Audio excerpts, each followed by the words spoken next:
Masz wahania nastroju, kiepski sen albo inne dokuczające objawy w okresie okołomenopauzalnym? Zobacz, co pokazuje nauka o jodze i czy naprawdę może pomóc Ci poczuć się lepiej. Zanim przejdziemy do wyników badań, dosłownie 2 słowa o samej jodze. To pochodzący ze starożytnych Indii zestaw pozycji, tzw. asanów, łączących ruch, oddech, uważność i praktyki duchowe. Wspiera jednocześnie ciało i umysł. To podejście nieinwazyjne, dostępne praktycznie dla każdego i co ważne, można je wykonywać w domu bez drogiego sprzętu czy karnetów. Na moim kanale mówię przede wszystkim o diecie, ale zdrowie kobiet w okresie okołomenopauzalnym to coś więcej niż jedzenie. Dlatego mówię też o aktywności fizycznej i podejściu holistycznym, czyli całościowym, które może wspierać samopoczucie, sen i ogólną jakość życia. Dziś omawiam duży, systematyczny przegląd i metaanalizę opublikowaną w 2025 roku z udziałem ponad 2000 kobiet. Co te badania pokazały? Joga poprawiała ogólne objawy menopauzalne i miała szczególnie silny wpływ na kilka obszarów. Praktykowanie jogi istotnie zmniejszyło objawy lęku i depresji. Kobiety badane zgłaszały zdecydowanie lepszy sen. Również objawy somatyczne i urogenitalne, takie jak kołatanie serca, zmęczenie, suchość pochwy czy spadek libido, ulegały zmniejszeniu. Dodatkowo w analizach wykazano spadek masy ciała, a nawet obniżenie ciśnienia tętniczego. Warto podkreślić jedną ważną rzecz. Joga nie zmniejszała istotnie uderzeń gorąca, czyli pomaga w wielu aspektach, ale nie rozwiązuje wszystkich problemów okołomenopauzalnych. Odnośnie wpływu jogi na uderzenia gorąca jeszcze coś ważnego powiem na końcu materiału, dlatego zachęcam do dalszego oglądania. A jeśli chcesz więcej treści opartych na badaniach, zasubskrybuj mój kanał. Dlaczego joga daje takie pozytywne efekty? Praca z oddechem i uważnością obniża poziom stresu, a tym samym tzw. hormon stresu, czyli kortyzol, co poprawia samopoczucie psychiczne.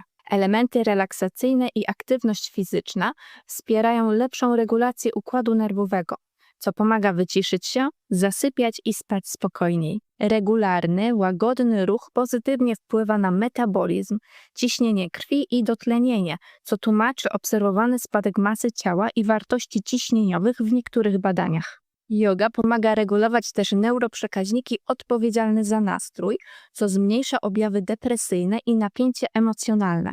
Najważniejsze jest to, że joga nie działa jednym mechanizmem. To połączenie oddechu, ruchu, uważności i relaksacji. Dlatego jej efekty są widoczne na wielu poziomach. To jak zacząć, jeśli dopiero myślisz o jodze? Po pierwsze, zacznij powoli. Regularność 2 razy w tygodniu po 15 do 30 minut jest absolutnie realistyczna i zgodna z tym, co pojawiało się w badaniach. Później możesz wydłużyć ten czas do godziny albo dłużej, jeśli Ci to odpowiada. I naprawdę nie musisz ćwiczyć codziennie, żeby zobaczyć pierwsze efekty. Po drugie, nie skupiaj się na perfekcyjnych pozycjach. Asany, czyli te pozycje w jodze, nie muszą wyglądać idealnie. Dużo ważniejsze są 3 elementy: uważność, oddech oraz delikatny, płynny ruch. To właśnie one mają największy wpływ na poprawę nastroju i jakości snu.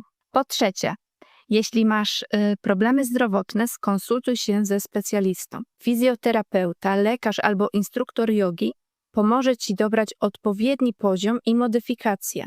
Ostrożność i indywidualne dopasowanie są tutaj bardzo ważne. Po czwarte, krócej, ale częściej. Krótkie, regularne sesje dają lepszy efekt niż długie praktyki raz na jakiś czas. To właśnie regularność działa terapeutycznie. I co najważniejsze, joga nie wymaga żadnych dużych inwestycji. Nie potrzebujesz drogiej maty, specjalnej sali ani markowych leginsów. Wszystko, czego potrzebujesz, to kilkanaście minut wolnego czasu, wygodny strój i koc albo ręcznik. A tutoriali do jogi jest naprawdę mnóstwo i wiele z nich jest darmowych. Teraz bardzo ważna część, czyli komentarz do samej metaanalizy. Autorzy badań zwracają uwagę na kilka kwestii. Badania miały dużą niejednorodność. Zastosowane style jogi, długość interwencji i metody pomiaru różniły się między sobą. To oznacza, że choć wyniki są obiecujące, trzeba je interpretować z pewną ostrożnością. Działania niepożądane były słabo raportowane. W wielu badaniach brakowało dokładnych informacji o bezpieczeństwie. zarówno jeśli chodzi o drobne, jak i poważniejsze zdarzenia niepożądane. To nie znaczy oczywiście, że joga jest niebezpieczna, tylko że naukowcy muszą lepiej dokumentować efekty uboczne. I na końcu chciałabym jeszcze poruszyć temat uderzeń gorąca. W tej metaanalizie joga nie zmniejszała ich istotnie, o czym wcześniej mówiłam. Jednak autorzy wspominają jedno wcześniejsze badanie z 2009 roku, którego nie można było połączyć statystycznie z innymi, dlatego nie ma go w tej metaanalizie, ale wyniki były naprawdę interesujące. W tamtym badaniu kobiety ćwiczące jogę miały spadek częstotliwości uderzeń gorąca oraz mniejsze nasilenie objawów. Czyli choć duże analizy nie potwierdzają wpływu jogi na uderzenia gorąca, to u części kobiet taka poprawa może się pojawić. Dlatego jeśli masz uderzenia gorąca, można spróbować. Być może właśnie tobie joga pomoże. Podsumowując, mamy coraz więcej dowodów na to, że joga może znacząco poprawiać nastrój, jakość snu i ogólne samopoczucie, a także obniżać masę ciała i ciśnienie krwi. Natomiast nie mamy przekonujących dowodów na to, że joga istotnie zmniejsza uderzenia gorąca, choć w pojedynczych badaniach takie efekty się pojawiły. Ale jeśli to właśnie uderzenia gorąca spędzają ci sen z powiek, kliknij miniaturę i dowiedz się, jakie produkty należy wprowadzić do diety, aby zminimalizować ich częstość i nasilenie. A jeśli chcesz więcej treści opartych na badaniach, koniecznie zasubskrybuj mój kanał. Dziękuję za oglądanie i do zobaczenia w kolejnym odcinku.